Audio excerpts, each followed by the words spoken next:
All right, some of this is pretty self-explanatory, but I'm gonna finish this whole process on out because I'm sure there's some people that may not be sure, or just you know, probably can do it, but you know, another way may help them a little bit. So how I get these you know, so close and not to look like hammered crap. Of course, I've got numerous foam filters, and I just started out with a 2" Winnie because the ones on the 462 is bigger around. Apparently, as you can see, that's tight. But anyway, get a filter 2 inches or less to start out with, because the smallest diameter you should have should be 2 inches, and put it on there, and then right in the center I drill like a 1 inch hole, right? Put that on there about where I think it's going to be setting, and then after I get my 1 inch hole, I place this cover on here, and then on the filter, the scrap filter, or you can use anything that's 2 inches, but an old filter helps because,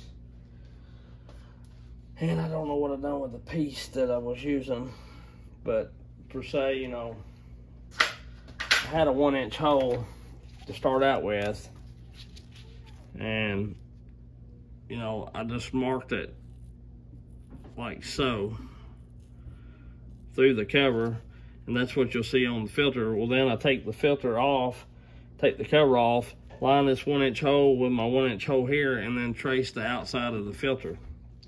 And then they give me this perfect circle around here.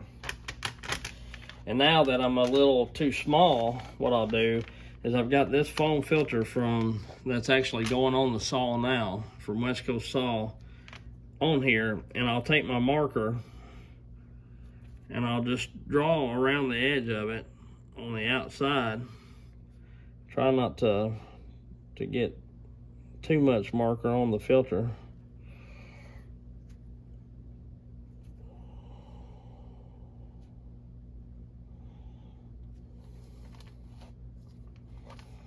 Yeah, if I get a little bit, it ain't gonna hurt nothing. We'll shove it on down in there on the part that you can't see, really. Anyway, I'll just take this dude, and I'm going to get over here around. So I have a bad time of videoing where everybody can see everything I'm doing, and I apologize for that, but you kind of get the gist of it. But what I'm going to do is just take and mark around it on the outside. I want to make sure that I'm not too far in. Sailing myself like I'm just terribly tight, rather. I'm not running the green weenie or one of the big long black ones just due to the fact that of how they stick out and the filtration senses of them. They do pretty good, but the thing with those black ones, they get full pretty fast as well. And one thing I'm gonna do is on this bark box, on this one, I'm gonna take this, I'm gonna take the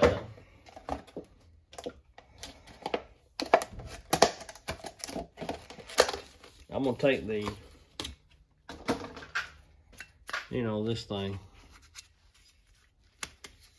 out of it on this one, just to see if it puts the 4-stroke in it like it did the 500 and the 400. Before I put the bark box on, the 460, the 400 and 500 did not have a whole lot of 4-stroke that you could hear, but also I took this out, which, you know, increases the diameter. What a lot of people aren't thinking about, and nothing against them, but like, unless you cut this out, you're not getting this whole opening. Because if you were to take this screen and combine it, you know, tight, make it solid, you're not getting that much of an opening. You know what I'm saying? You're just not. And air flows through it, of course, but it does restrict it. But I left it in on my old 462 is what I'm saying.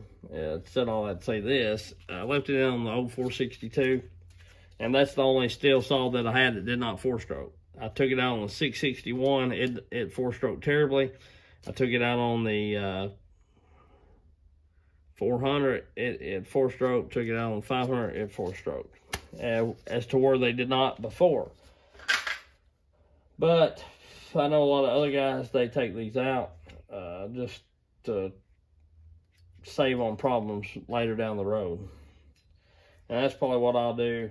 I'll have the one on this, and I may make this one to where I can add it back if I ever wanted to, but I'm going to cut it out. I'll probably cut the whole flange off, grind the whole flange off, and I just want to see if it puts the four-stroke in it so I can testify to whether you know, what exactly for me caused the most of the four-stroke or bouncing off the rev limiter or whatever you want to call it on the 400 and the 500. Because I've not heard a lot of people complain about it on the 400. But mine, it done it some. Not as bad as the 500 I did, the 400 didn't. But like I say, and the 661 was completely terrible. But I took this out of every one of them. And that could be some of it, which, you know, nothing against West Coast Saw because they don't recommend, they put this in here for a reason. I took it out. But when you get a saw ported, and I'm planning on getting this ported, you want as much flow as you can get. And honestly, taking this out, this big of an opening, it's not like the straight shot mufflers. You know, a lot of people worry about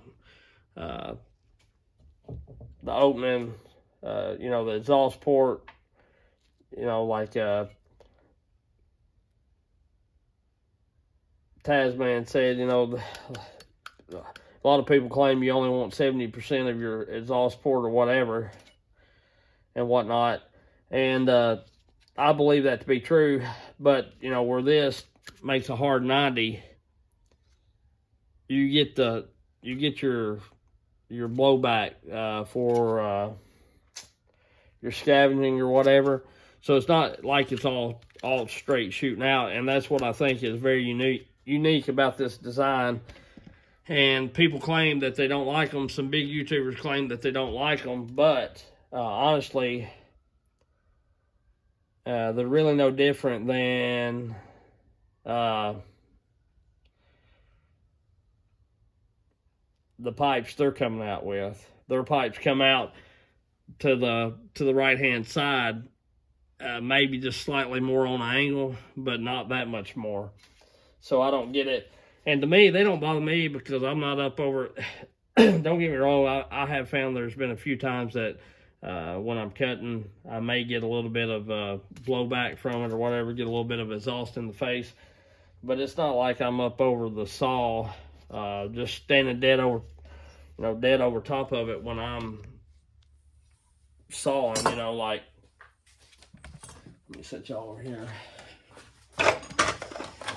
Let me get my stand back big, stood up, but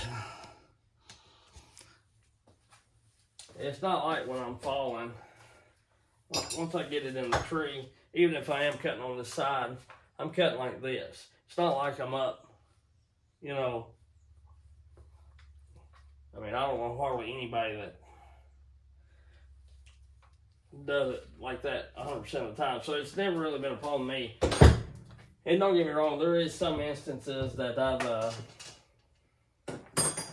I've seen that